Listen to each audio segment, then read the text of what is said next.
Hi everyone, welcome back. I'm Michael Sandler, your host on Inspire Nation. If you've ever wanted to see reality more clearly and navigate through uncertainty, then do we have the Deviate show for you. Today I'll be talking with Beau Lotto, professor of neuroscience, founder of the Lab of Misfits, and author of a fantastic new book that'll have you questioning everything you see, Deviate. And that's just what I want to talk with him about today, about how to celebrate uncertainty, the science of seeing differently, and how it affects our lives. That, plus we'll talk about frogs biting owners, green flowers and Burning Man, reindeer and ultraviolet vision, Alice in Wonderland, training bees, and what in the world Marion Diamond and playing too much soccer has to do with anything. So welcome to the show. Gotcha. Welcome to the show, Beau. Are you ready to shine? Apparently. Woohoo! All right. So before we dive right into things, when did you become fascinated with the brain? Oh, wow. That's with the brain specifically. Well, in some sense, I'm still fascinated not just by the brain, but by the brain as a model for something even bigger, which is systems that adapt to the world. So the brain is just a wonderful example of that. And the beauty of the brain is we get to look through that process adaptation, but it's one example of many. So what I'm really interested in is how we all adapt. How does nature adapt? How did you get interested in it? And if you go back in time, were you always then a tinkerer trying to solve things? Well, my grandfather was an inventor, and my mother was an incredibly creative person, as was my dad. So, in fact, yes, I love the process of making and exploration, and I love the process of learning. It gives true joy when you learn something new. So then, when you went through, if I understand, undergraduate, you began studying with Marion Diamond, and that kind of changed your direction or took you off of the pitch. Well, in a way, yes. I mean, she really embedded something that was intuitive for me, which is this idea that your brain is like a muscle. You use it to lose it. And she, as well as Robert Full, who was also my mentor at Berkeley, they were such powerful teachers in the truest sense and mentors in shaping my view and inspiring my view about how the brain adapts and learns to see differently, how it adapts to the world, how basically it comes to represent the complexity of the world that it's in. A more complex world, a more complex brain. A less complex world, a less complex brain. Why? Because 20% of the energy you consume goes to 2% of your body mass. Thinking is expensive, which is why many people avoid it. Right? It's hard to do. It literally costs ATP. And one could argue that not thinking is everything, but the more perception. I'm going back, Dr. Michael Merzenich, we've had him on the show a couple times, and I first began interviewing him when we were writing Barefoot Running years ago, and how taking in more information, perceiving things differently, can completely enrich and change our lives. Yeah, completely. I mean, it has a lot to do with the fact that, if not everything, to do with the fact that our brain evolved in a body and our body evolved in a world. We keep forgetting that, especially Silicon Valley, right? That's where your brain lives. That's where your brain makes meaning, by physically engaging with the sources of meaningless data. And what is remarkable is how important it is to complexify your experience. And that's the power of diversity. Because what complex experiences do, if engaged in the right way, it actually increases the openness of the brain. It increases possibility. And through possibility, through that internal diversity, you have the ability to adapt far more readily. And we know in biology that the most successful systems are the most adaptable, i.e. they're the most open to possibility. They're the most mutable to change. They're the most plastic. And you literally have to train your brain to be open. I'm going to see if I can thread this needle and understand or be able to explain this or even ask this properly. Evolutionarily, we do better when things are more complex. You're saying it opens us up And at the same time, there is this extreme desire for efficiency and predictability and doing things with the lowest energy cost possible. Completely. So we have this dichotomy. And in fact, your brain embodies this dichotomy. So first of all, probably the biggest challenge for any living system, for any living brain, is the challenge of uncertainty. That is the challenge that brains evolved to solve. Okay? And why is that such a fundamental challenge? It's because we have direct access to our physical world. So the fundamental problem that the brain evolved to solve, not just our brain, every animal brain, evolved to solve is the challenge of uncertainty. And why is that such a problem? It's because we have no access to our physical world. So this goes back to Berkeley, who says the only access we have to the world out there is through our senses. The light that falls onto our eye, the vibrations that go into our ear, the energy that falls onto our skin, etc. This is the only information we get from the world. But that information is not the same thing as the world itself. Right? They're not the same thing. What's more, that data doesn't actually tell us what to do. It is fundamentally ambiguous because it could mean anything.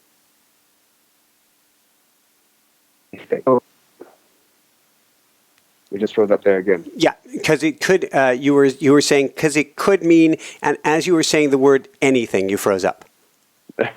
Okay, so it could mean anything, and as a consequence, the data that your brain has to work with at any moment in time is arbitrary, and so your brain needs something else to go on, and that something else to go on is history. It's what that data meant for your behavior in the past, the behavioral value of the data, not the data itself. So the data is not the world. The world exists.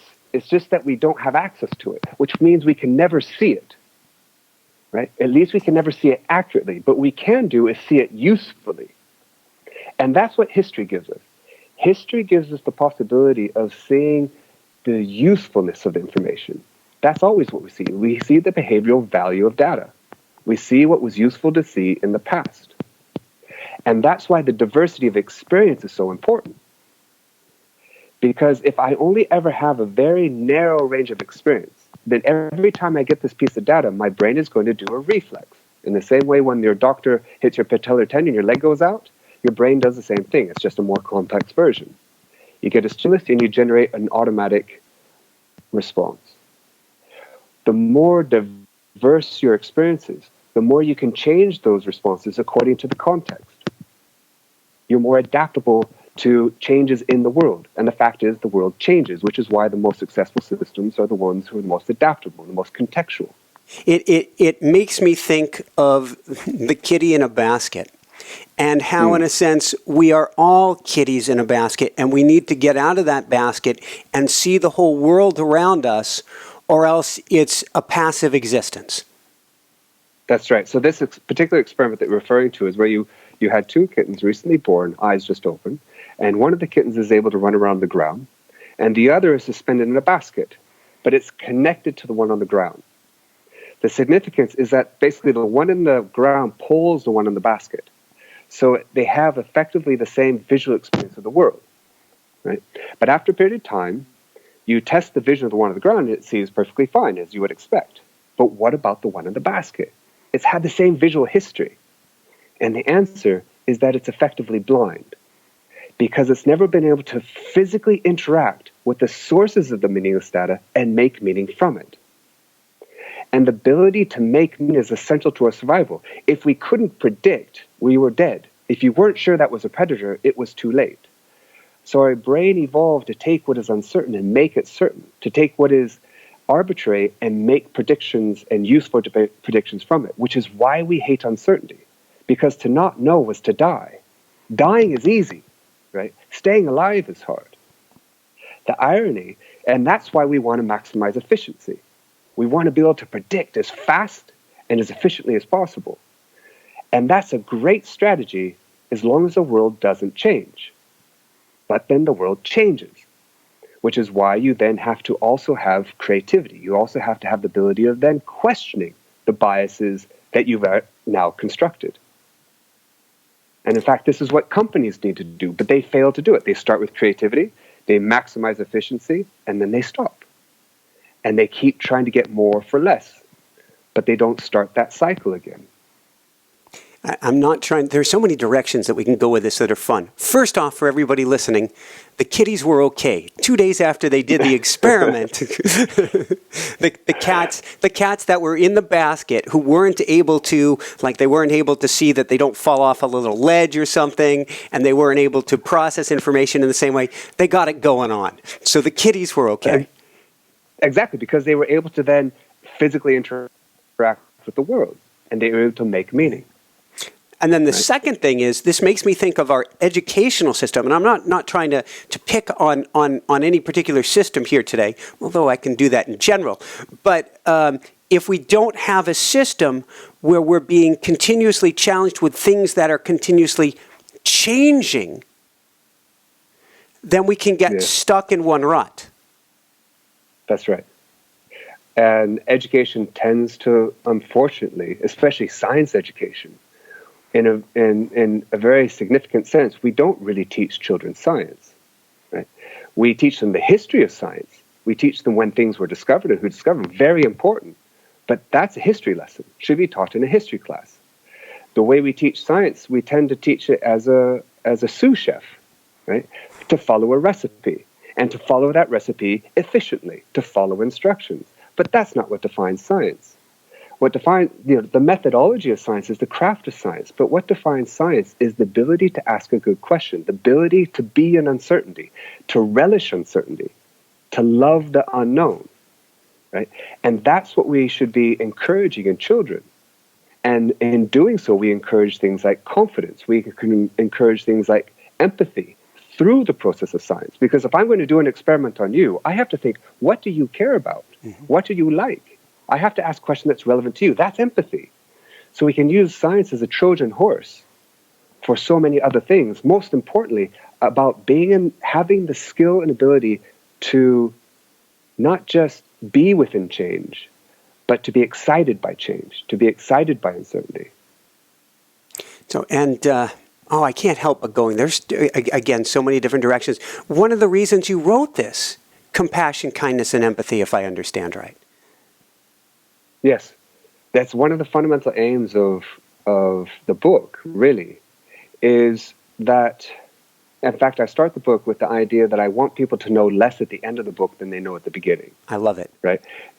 And I suppose that's kind of an odd thing to say when you're writing a book, especially a science book, because science is supposed to be about facts and truth. Well, in some sense, I wanted to turn that around and say that actually nothing interesting begins with knowing. It begins with not knowing. So I wanted people to not know at the most fundamental level, to not know, in fact, whether or not they see the world. Right? Now, this is not postmodern relativism. The world exists. Right? This is not to say the world is an illusion. There is a physical world out there. If a tree falls in the woods and no one's there to hear it, does it make a sound? No. The tree exists, it makes energy, but the sound is a construct of your brain. And its perception is what was useful to perceive in the past. The problem is what was once useful may no longer be useful, which is why your brain also evolved to adapt, to create new patterns. And the power of this, as soon as you tell people that we don't see the world accurately, or we don't see the world in any literal sense, they feel insecure. So hence the phenomenon of the dress, where people started questioning, my goodness, if your colors are different from mine, what does this mean for reality? In fact, it's incredibly empowering, because given the way the brain works, it means you can actively be a part of the process of making sense yourself. You actually have influence on what you're going to see, not just respond. Let me pause you for a brief second on that one. You mentioned the dress, and this was the Instagram, the viral phenomenon. Everybody's arguing, what color is this darn striped dress? What am I looking at? It shook people to the core because people believe in something called objectivity. Yes, that's right. And what I found fascinating, because of course those of us who work on color perception, in fact, I would argue that the secrets, the answers to understanding what it is to be human reside in our most basic of perception, which is color. To see the intensity of light, it doesn't get any easier than that. Even jellyfish see intensity of light, and they don't even have a brain.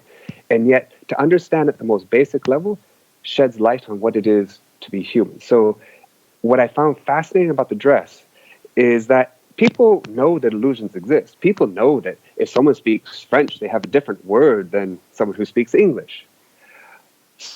So why was the dress so fascinating for people? It's because surely at the level of color, we can see the world exactly the same and we're objective. So as soon as you showed, well, actually, even at that level, you don't have an objective perception of the world, it really pulled the rug out from people. It made them, I don't know if as far as frightened, but it really made them curious in a wonderful way. So actually, my interview started talking about not so much the dress as such, but the phenomenon of the dress. Why was it that people found this so interesting? And I think it was because it raised the fundamental challenge of whether or not they see the world accurately. And going back to kindness and compassion, and one of the things that we're talking about today is that we are all seeing the world differently. We're all seeing it through our own filters, through our own history, through our own survival mechanism. That's right. And so that's why, if we come back to compassion of empathy, one of the fundamental criterion for creativity, seeing differently, is humility, is to not know. Now, this for me is one of the most important points of Deviate, which is the idea of exploring the concept of conflict. Because once you know the nature of perception, and you know that what you're seeing is a consequence of your biases, that your biases come from not just your history, your culture's history, your family's history, and your evolutionary history. In fact, most of your biases come from something other than you. Most of your life happened without you there, right? As soon as you know that, then as soon as you enter conflict, you need to enter conflict with a new way. It would be ignorant to enter conflict with certainty, to enter conflict with answers. Instead, it's far more intelligent to enter conflict with questions, to enter conflict with doubt. Now, this is incredibly pragmatic, though, because imagine what would happen if we entered conflict with a question instead of an answer. If you and I are in conflict, the way our society works right now is that your aim is to prove that I'm wrong and to shift me towards you. It's as if we're on opposite ends of the same line. My aim is exactly opposite, to prove that you're wrong and to shift you towards me, right? Now, this scenario is set up to win, but no one learns, right? So there's a different way of doing it, which is the way biology does it, which is the way evolution does it, which is instead of moving back and forth along this one dimension, we expand the space of possibility. We complexify. Imagine instead of being at opposite ends of the same line, we're actually now on the same side of a square. Right? We've relatively moved closer to each other. We can move in different directions. We can actually move towards each other, but away from our own position. Now we have the possibility of actually learning, of adapting. And that's the power of conflict. We only learn through conflict. Evolution is a conflicting process. To be in a situation is different from what you expect. And as soon as you understand the nature of perception, it means you have the opportunity to learn from conflict, to embrace it, to enjoy it. The problem is we avoid conflict because we enter it in such a negative, conflicting way, with an attempt to learn, rather with an attempt to win, not to learn. So if we get in a conflicting situation, which we're all going to experience, it's a part of life, where do we begin? How do we, and this is something I was going to jump into later, maybe it even belongs here, how do we hit that pause button and go, wait, it's a societal response that I'm going to try to go up, put my walls up, and try to change you. Instead, let's see what we can do to learn from this experience and open the door to questions. So how do we do that? Yeah. Is the question. That's a challenge in of itself, right? Science is exactly that process, right? Science is actually the seeking of conflict, right? To come up against barriers where suddenly everything that you thought to be true is challenged, and to enjoy that process and enjoy that state, because now you have the possibility of complexifying your understanding of the world and yourself and of other people, right? And to do so if we can keep in mind the importance, not just in interpersonal communication, and this is true with parents with their children, between lovers, between communities, between countries, right? If we can remember that actually this is a route to becoming more adaptive, that actually it's a good strategy for success, then it gives us the impetus to actually enter conflict in a new way. That's one approach. But the first step, as we were talking about earlier, the first step to do anything is, in some sense, when it comes to shifting people from A to B, is to stop. Right? The first step to doing something is nothing, ironically. Mm-hmm. What do I mean by that? If I give you a stimulus, because that stimulus is inherently meaningless in of itself, you're going to generate a response that's completely reflexive based on your history. Can you give an example? Because I'm following here. I want people to be able to understand even the concept, the stimulus is itself meaningless. If I present a light stimulus that falls onto your eye, mm-hmm. Now, if the listeners were to hold up their finger in front of them and line up their finger with a large object far away, yep. Such that their finger and the large object were the same size, right? They're not the same size. But as far as your brain is concerned, your eye is concerned, they are projecting exactly the same angle of substance onto your retina. They are the same. That's the only information your brain has. So the data conflates, in this instance, size and distance. It could be loud, intensity and distance. So something loud and far away can generate the exact same stimulus as something quiet and up close. A dark object under bright light can generate the exact same stimulus as a bright object under dark light, and dark object under bright, red under green, and green under red. They all will generate the exact same data. But your brain has no access to the source. It only has access to the data, which could mean anything. Right? So hence why it has to use its history of experience. And what that history gives you are biases and assumptions, because that's useful. So as soon as I give you a stimulus, light falls onto your eye, you will see something. You can't help but see it.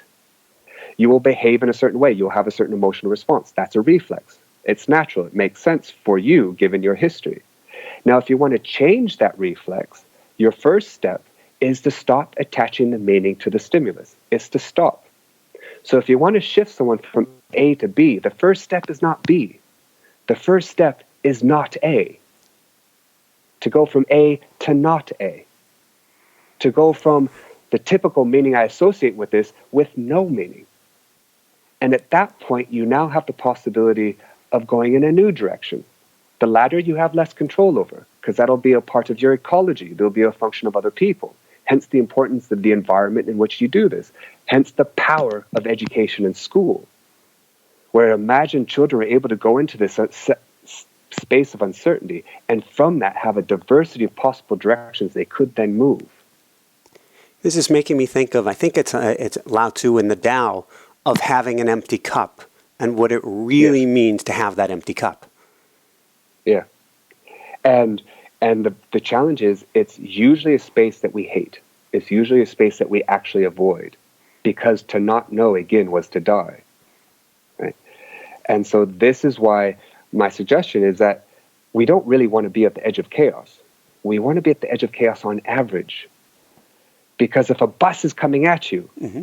You don't want to necessarily doubt. You don't want to say, oh, I wonder if there's a different way I can see this. You want to get out of the way as fast as possible. It's a very good idea, right? You want to be efficient. But we live much of our life as if buses are coming at us. So the wisdom is knowing when to be on one side of the edge of chaos versus the other. And it's the movement between that's powerful. So let's go from playing with buses then to the importance of connecting with nature.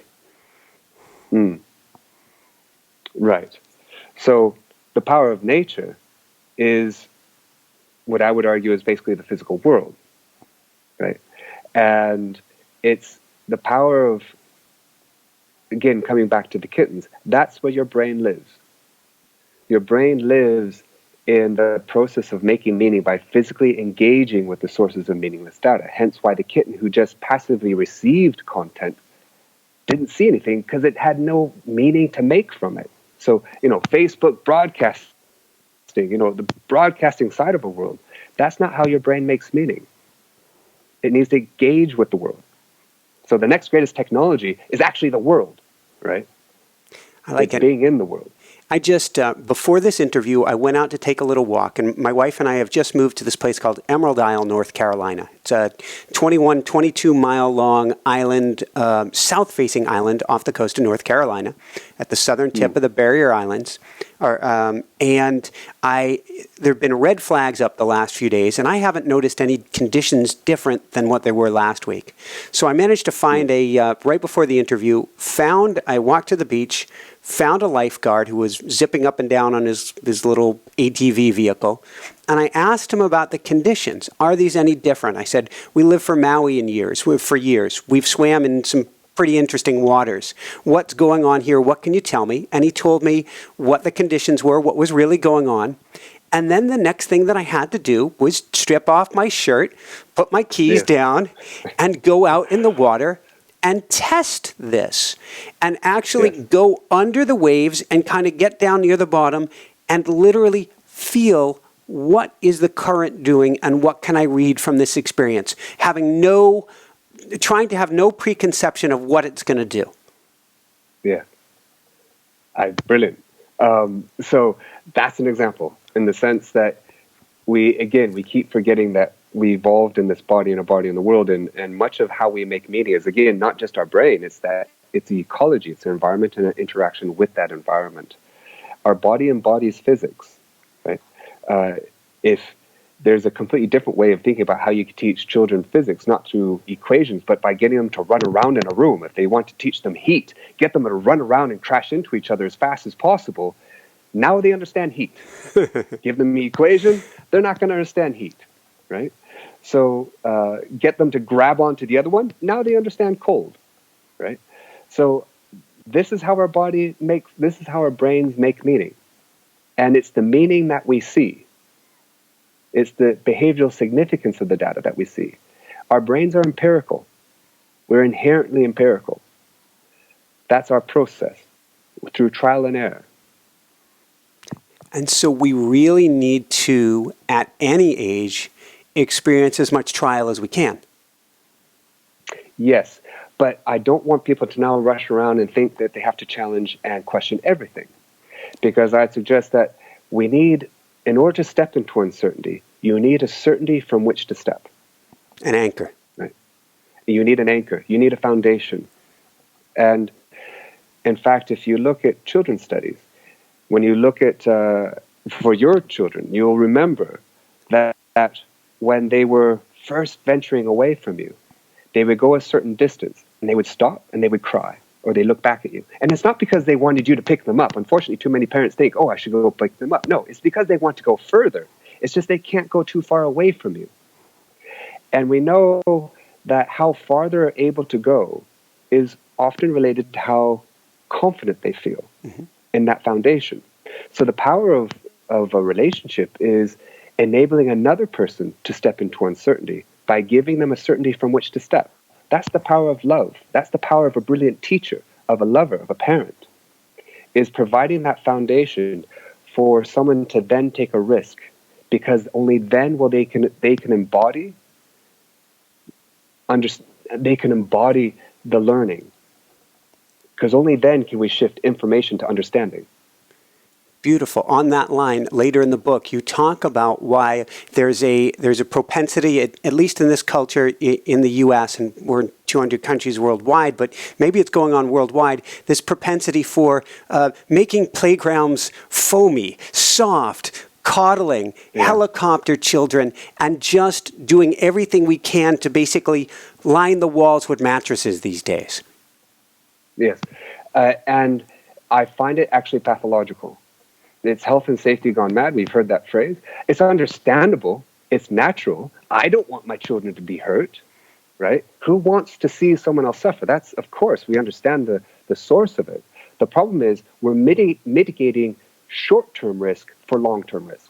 What can we learn from the polypedal lab? The polypedal lab. Well, let's see. It depends. I mean, the polypedal lab we're talking about, well, there are a couple of examples in the book, actually. There's the belt, and there's also the pedaling. Actually, let's talk about the belt, because this one is near and dear to my heart. Because understanding what's going on with the belt and understanding where we are literally in the world, I think changes everything. Okay, so what this experiment was is that it's a wonderful device, and it's a truly mobile device. I looked it up to see about buying it. Oh, I mean, it's wonderful. No, I mean, it actually puts you in the world. I mean, if you think about most of your apps in your mobile phone, most of those apps have nothing to do with being mobile. They have everything to do with what you can do on your computer.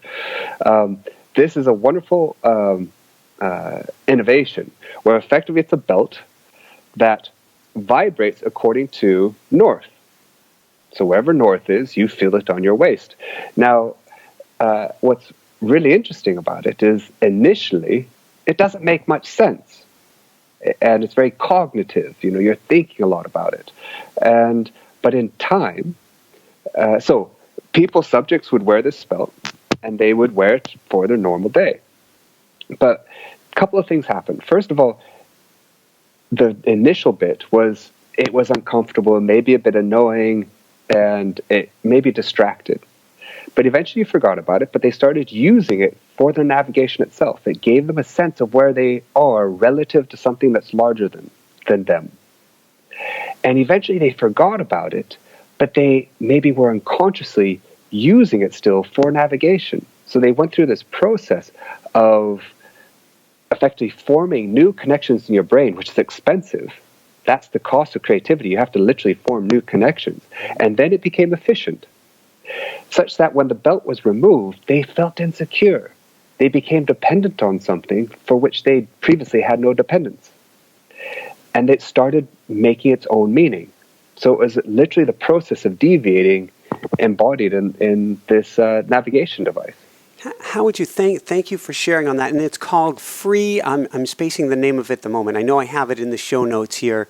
Actually, bear with. Feel Space Belt. That's right. It's a Feel Space Belt. If anybody, I think they're actually doing crowdfunding on it or something of the sort now to get it as an app too with your phone. I'm interested to see how that. I geek out on this stuff.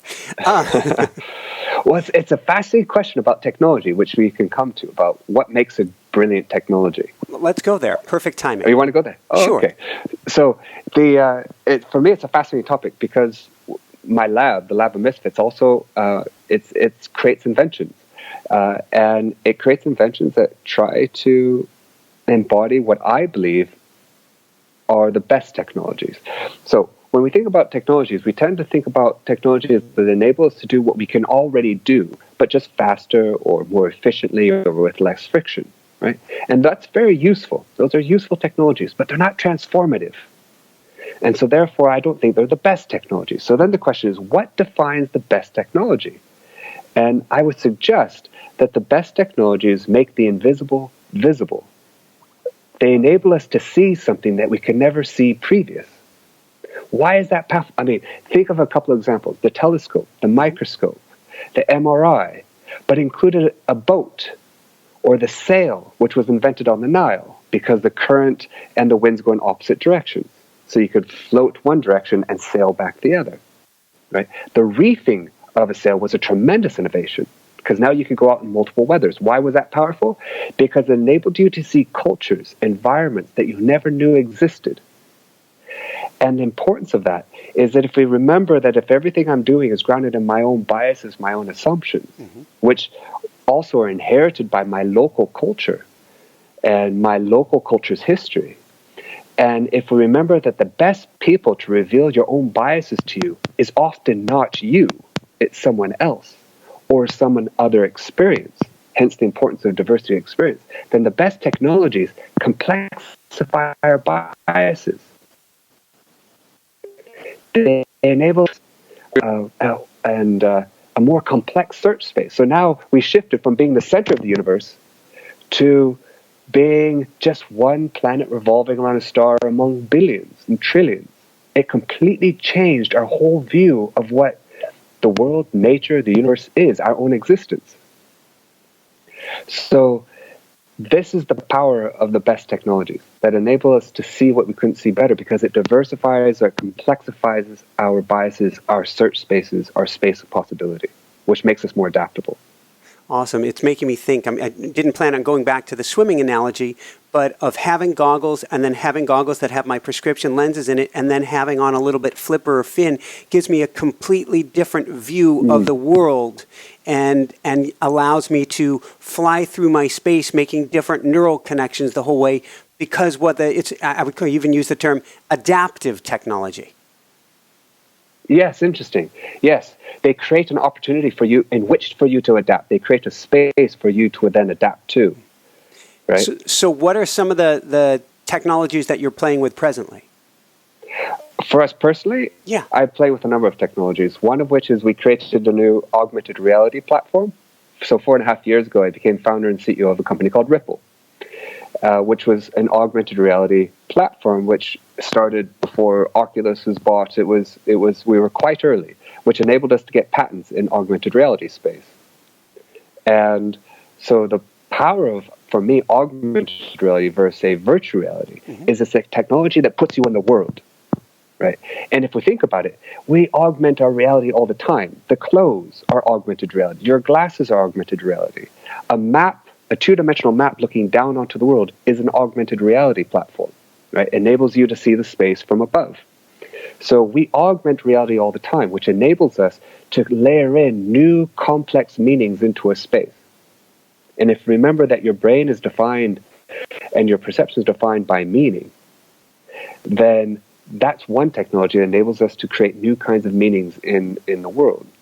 Would a good example be, I think it was on your website that I saw it, there's a gentleman in the lab, and he's using a device on his hand with the phone, I guess, and he's listening to it, that allows him with his ears closed to be able to move around in time and space by listening. It's reminding me of Bat Boy and clicking in a sense, but the augmented reality is the sound. Yes, it's virtual synesthesia. So it's what we call sensory substitution, not sensory augmentation, but sensory substitution. So replacing one sense with another. In the one that you're describing, which we called sound seer, it takes the image and a point on the image and it turns it into a sound, enabling blind people, for instance, to navigate their visual world. And in fact, that particular app was one of the first, if not the very first app for the blind on the App Store. We had another one which was called Bing Bong, which was basically taking Pong, but it was played in sound instead of in sight. So what's wonderful about these is that when you first hear it, it's meaningless. And the reason why we created it was because we actually use them as research tools. I want to see, if everything you see is grounded in your history, the problem for me as a neuroscientist is I need to quantify your history in order to understand how your brain is then representing that history. But your history is forever lost to me. Evolutionary history is lost to me. So what I want to do is, if I could give you a whole new sense, I could then look to see how your brain adapts to that new sense. And I can understand the mechanisms of the adaptation and the neural processes by which we come to see the world differently. Well, the best thing I can do is replace one sense for another. I can then investigate how your auditory system comes to make sense of your visual information.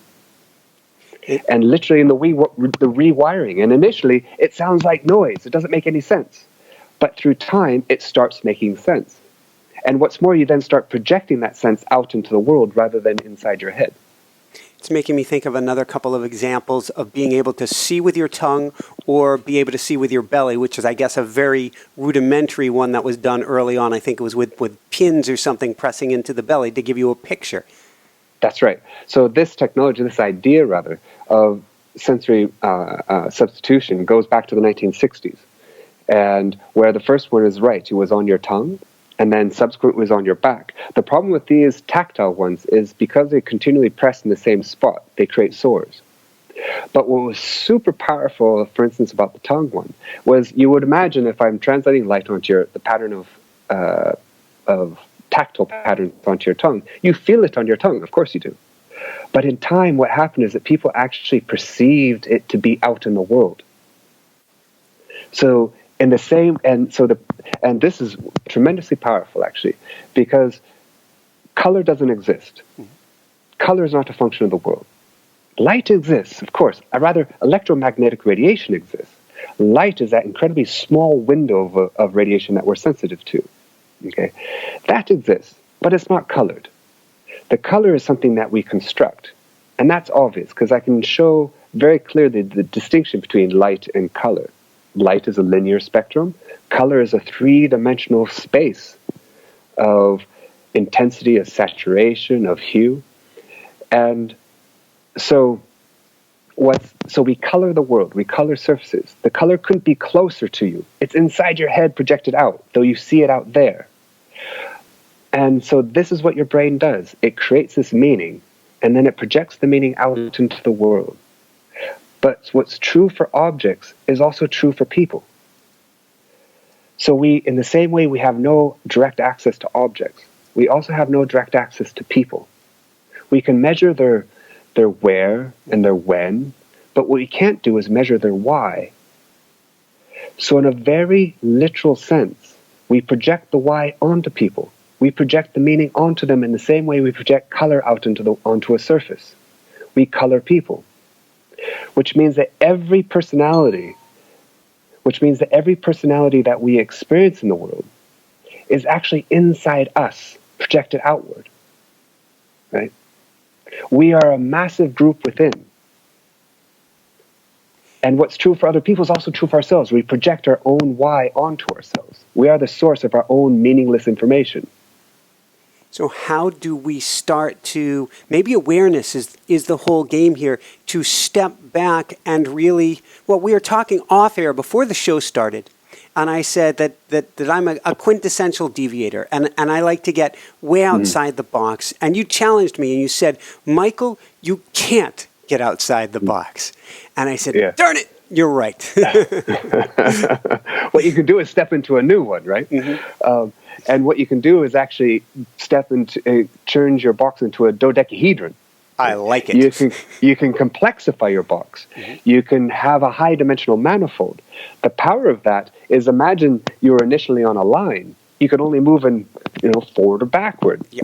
Right? And now when you go into a plane, now you can move in 2 dimensions. In a box, you can move in 3 dimensions at any point in time. In a dodecahedron, you can move in 8 dimensions.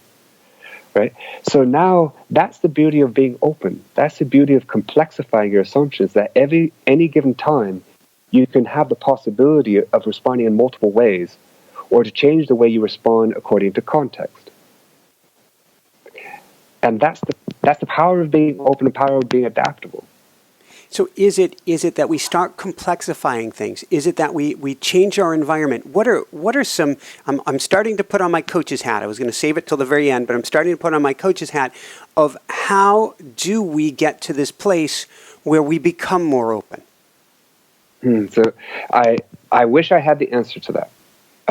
And in some sense, I suppose Deviate is an attempt to provide the rationale for why people should be open.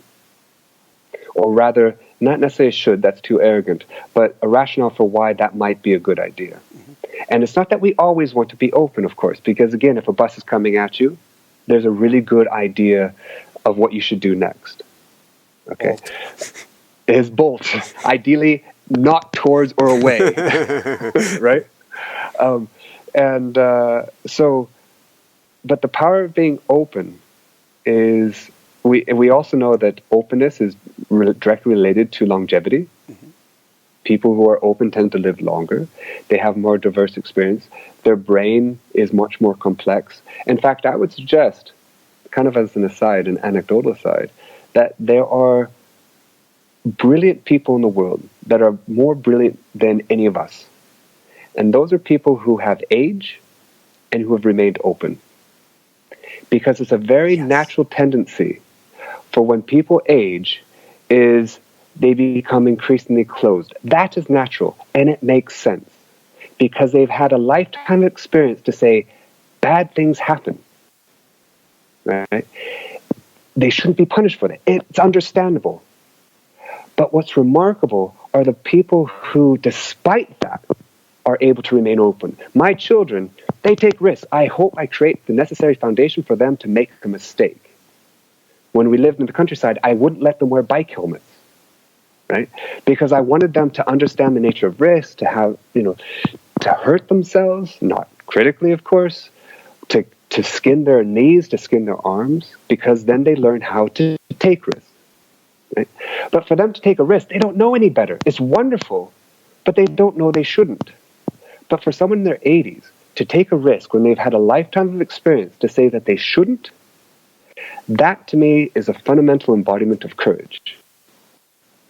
And we should celebrate these people, but we hide them away. And it's, that is a mighty woohoo! Not the hiding away, but my best man at my wedding was 89 years young at the time. Wonderful. His goal until the year he passed away, first off, he drove till 92. He drove the nursing home bus.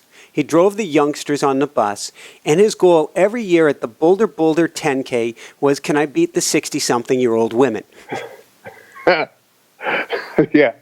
I mean, it's wonderful. I mean, it's living life according to what's going to happen next, according to the future, in a sense. We're meant to be living in the present, and they are, but they're planning their life. I mean, well, there's a story of someone who was in their 90s, and he just sold his boat because he started building his next boat. I love it. And that's an optimist. Which is a complete optimist, and which meant he was planning his trips that were going to happen in 5 years' time. Mm-hmm. Right? And so we know that actually that way of being actually helps to keep people alive. Of course, it's not a catch-all. It's not going to deal with pathologies that might come their way, but it might enable them to deal with them more. Don't know where to go with that one, but well, there was a documentary from, I think it's NHK, Japanese TV, a few years ago on Centurions, however you pronounce that. And what it was looking at, really, the one thing that stood out was that each person who was making it to 100 and thriving was starting new things in their 90s. They were taking up a language. They were taking up running. They were taking up some form of exercise that was challenging them, body and mind, to get out of their comfort zone and make new neural connections. That's right. And the Marion Diamond is such a beautiful example of that. My mentor at Berkeley. And when she was the head of the museum up the hill from the Berkeley campus, in her 70s and 80s, she would walk up the hill. First of all, she'd walk up. We'd have office hours. And she would, she was already in her late 60s and early 70s then. And she said, you know what? I'm a bit tired. Do you mind if we run around the corridor? And so there I was. She was in her dress, in her heels, running around the corridor. And I was following her, asking her questions, right? And then at the end of the day, she would then walk up to the museum, and she would walk up with one foot on the pavement and one foot on the road, so she can practice maintaining her balance. This is something I've thought of, and I've talked with my wife about this, about how we can, and it goes back to rat experiments of rats living longer when you gave them a more challenged environment to try to be able to get food, is how we create a more three-dimensional home environment that instead of removing the lip before the carpet because you don't want somebody to trip, instead it becomes more of a three-dimensional space where you have to, in a sense, step over and be cognitively aware of everything so that all systems are firing. Yeah, that's right. Again, your brain is like a muscle. You use it or lose it. You complexify the world, you complexify your brain, right? And this has massive consequences for the rest of your body, because your brain and your body is just an extended phenotype of your brain, and then your environment is an extended phenotype of your body, right? We live in an ecology. We live in the space between. We're not defined by our brain. We're defined by ecology, because that's where your brain actually lives. That's what makes its meaning, is in that interaction. Not in the environment, but the interaction with it. So yes, you're challenging your brain, constantly keeping it, to use maybe a bit of a cliche, but you're keeping it awake, right? And what's more, a very wonderful aspect, if we think about what you're also forcing your brain to do, is we think about attention. And we think that attention is often what we look at. My attention is drawn to this or drawn to that. Actually, that's quite a reflexive response. The power of attention, the power of the prefrontal cortex is not what you look at. It's what you look away from. Filtering. Right? It's that I can look at the obvious, but I can also choose not to look at the obvious. And this is actually an incredibly powerful aspect if we come back to conflict. There's a very natural response to conflict, which is anger. It's understandable. It's evolved. And when you get angry, you become morally judgmental. It's a wonderful solution to uncertainty because you become incredibly certain. Right? But they're only in conflict like that do you actually potentially have a choice, which is you can also look away from the obvious. You can go into not A. I'm not going to attach anger to this now. Right? And that requires effort. That requires training. You can learn to do it. I was having a beautiful interview yesterday with Mo Gaudat of Google X, Chief Business Officer of Google X. And we were talking about coming up with new technology, some cool stuff in there, along with how to solve for happy. And in the background at one point, I kept hearing what sounded like a jackhammer. And in the beginning, I'm hearing, and I'm like, listening to Mo. Wait, listening to Mo. And I'm like, all right, we got to do something about this. Now, in the middle of the interview, I can't call the interview and go deal with what sounds like a jackhammer. But what I could do is I put the word love onto jackhammer. Each time I heard, I was like, oh, I'm being told I'm loved. Oh, loved. And my autonomic nervous system calmed down. And I actually got more focused. Each time I heard this, it was like this calming reassurance. So I took my focus, plugged something into it, and then it was game on. Yes. You redefine normality. You change the meaning of the stimulus, right? And that comes back, that's a wonderful example. And it demonstrates the power of intention and really the whole point of Deviate. There are a number of points. One of which has to do with the deviance of another person. To love someone is to love their deviance, not their normality, which we can come back to. But it has to do with where does free will live? And you are demonstrating where free will lives, one place in which free will lives. If everything you're doing right now is a reflex grounded in your past assumptions that you have no free will over, then free will can only start with awareness. It doesn't end there. It starts with there. As soon as you understand that connection, only then do you have the possibility of changing it. That's one. Which also means that if everything you're doing is a consequence of the history of your past meanings, it also means that while you can't change the moments, you can't change the things that happened, but you can change the meaning of the things that happened. You can reflect back and you can redefine what I call re-mean those events. So your brain is like a time machine. It can travel back in time, re-mean that history, which will then literally change the statistics of your future past, right? And which means you will change what you will perceive in the future.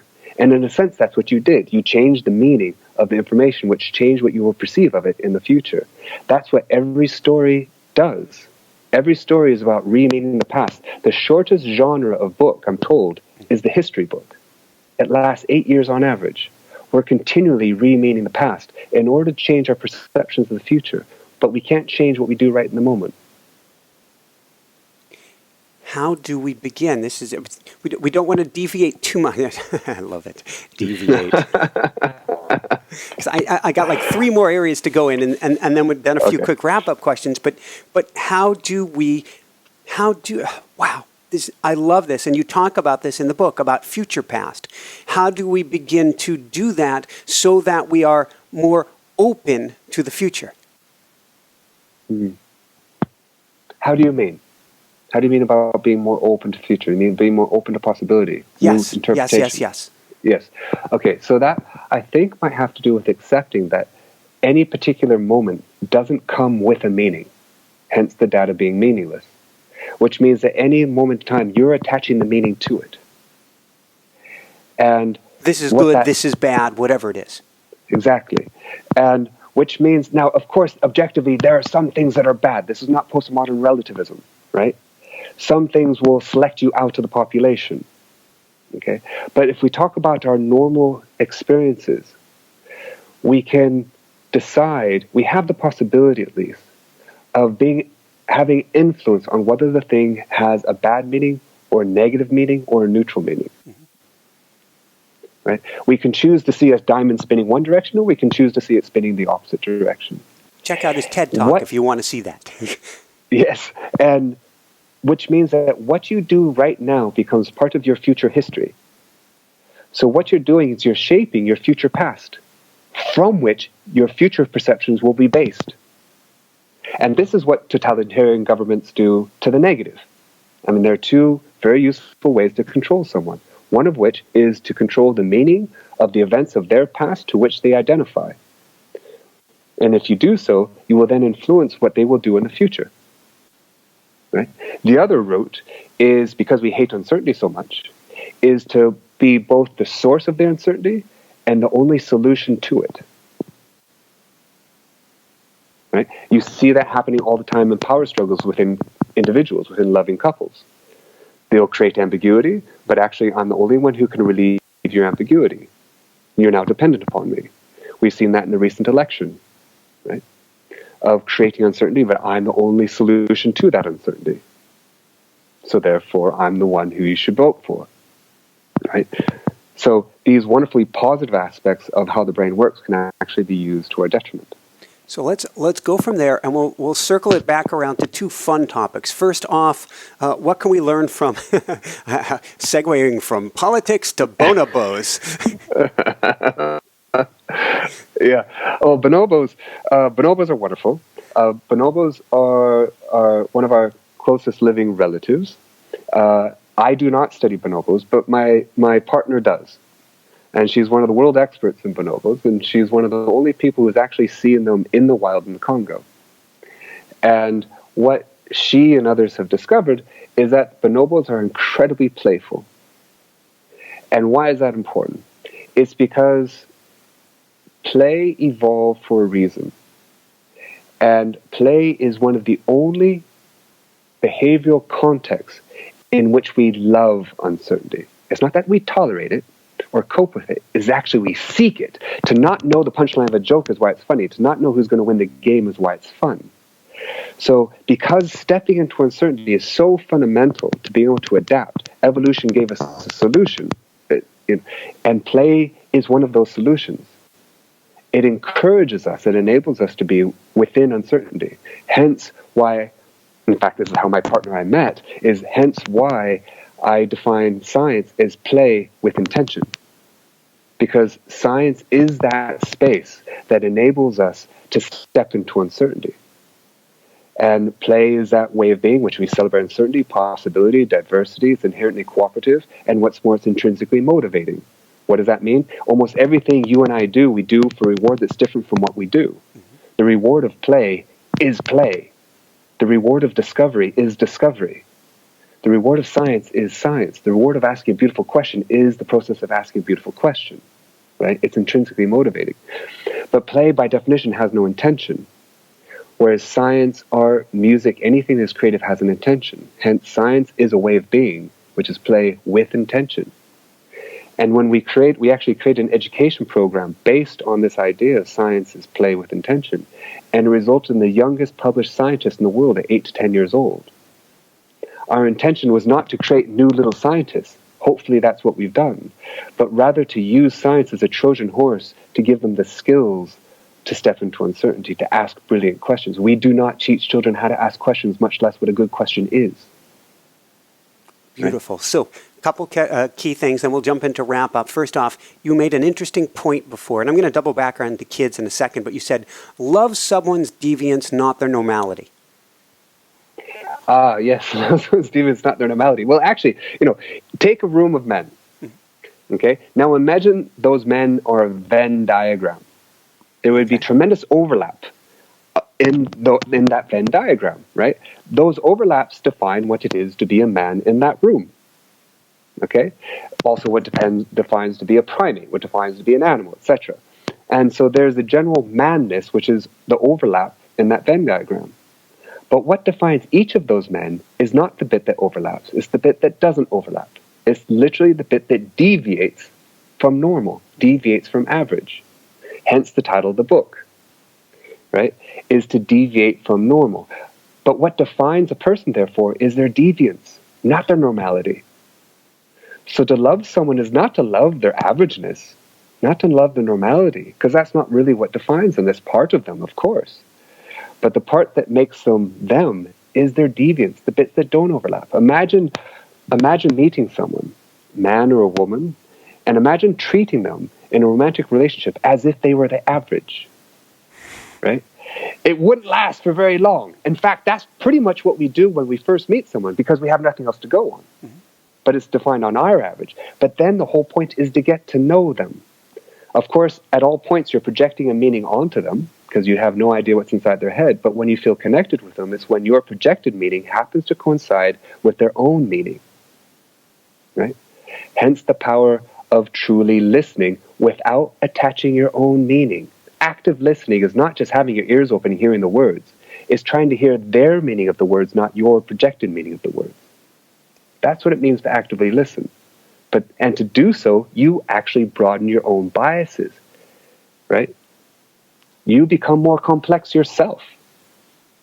I like that. And I can draw that back to the show, which is if I'm not listening to your question or your answer, and I'm instead focused on what I'm going to be saying next, I'm completely robbing myself of the whole experience. You're robbing yourself. You're robbing the people listening to you. There will be no basis for learning. It won't be very complex, which is why I've really enjoyed this process, because you are truly listening, right? And hopefully vice versa. But so often we don't, right? But you see what this is? This is a conflicting situation. What we're experiencing is conflict. But we're experiencing conflict in a beautiful way because you're pushed against boundaries which you didn't know to be true previous, and vice versa. Because I'm going places that you're asking me questions that maybe I hadn't considered before. That's by definition conflict, but we're enjoying it. Absolutely. That's the point. I'm not trying to convince you of anything, nor are you trying to convince me of it. We're trying to expand ourselves through this process. Woohoo! All right, we'll dive into some quick wrap-ups. I'm not sure how much battery you have left on that phone there.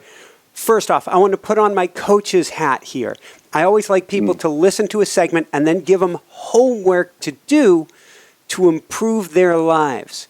So what one homework assignment would you give people today, maybe to foster uncertainty or to work on everything, to deviate? Yeah, I suppose there would be two.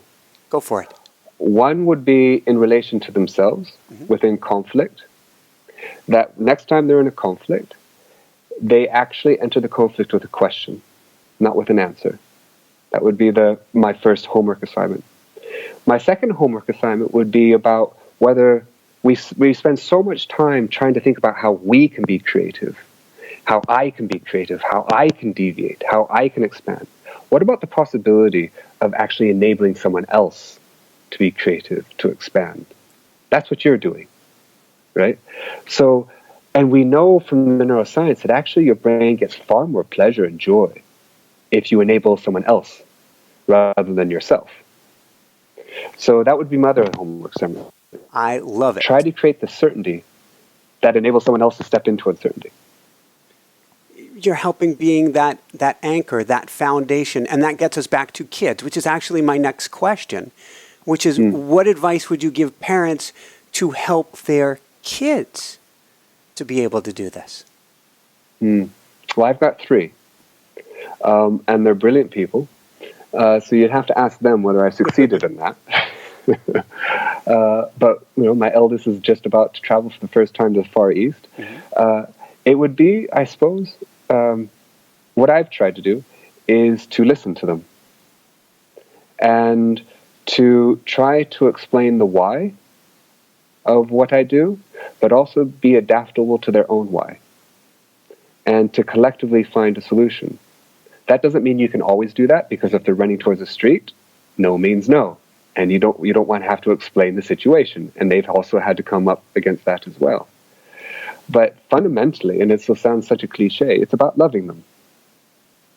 But it's about loving them, not your projection of love onto them. It's about letting them discover rather than you imposing your biases of fears onto them.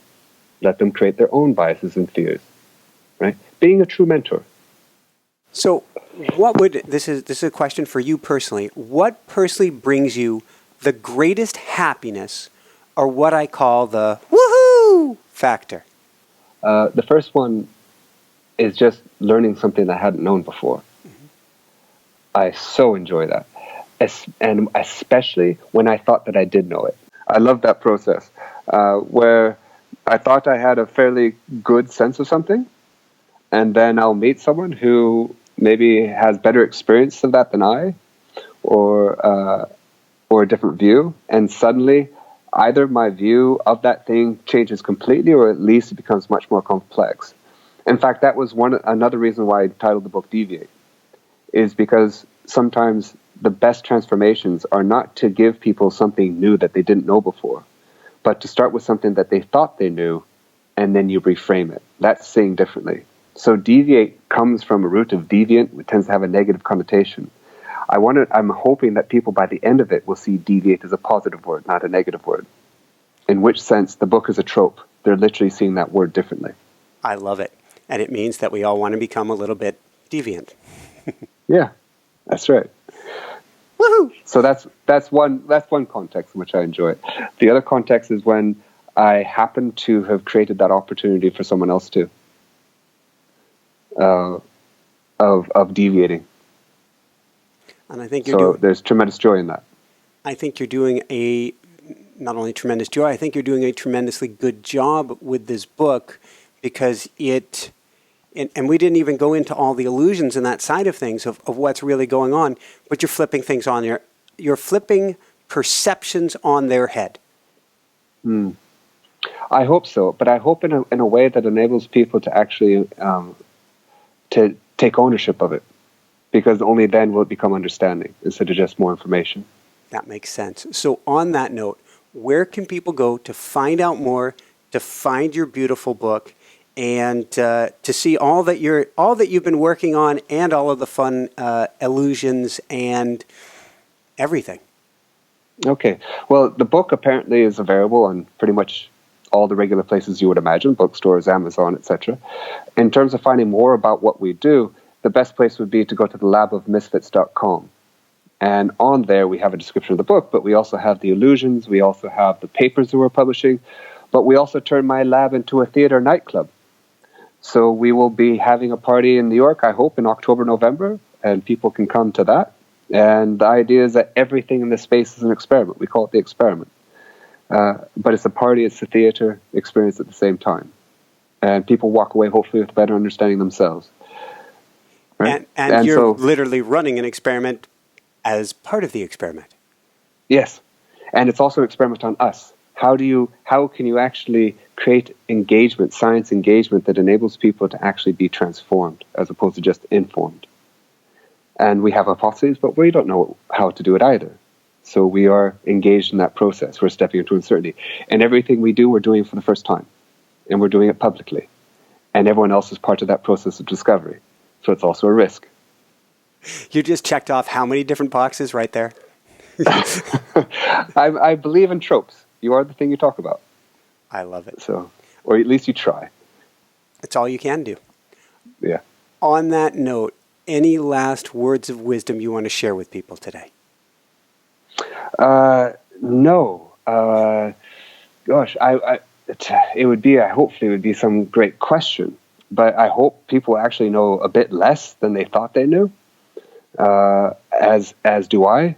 And hopefully there's a catalyst to wanting to see the world differently, and hopefully celebrating doubt with courage. What more can you ask for? Thank you so much, Beau, for being on the show and hanging in there with the technical challenges as well. Thank you. Probably much more frustrating on your side than mine.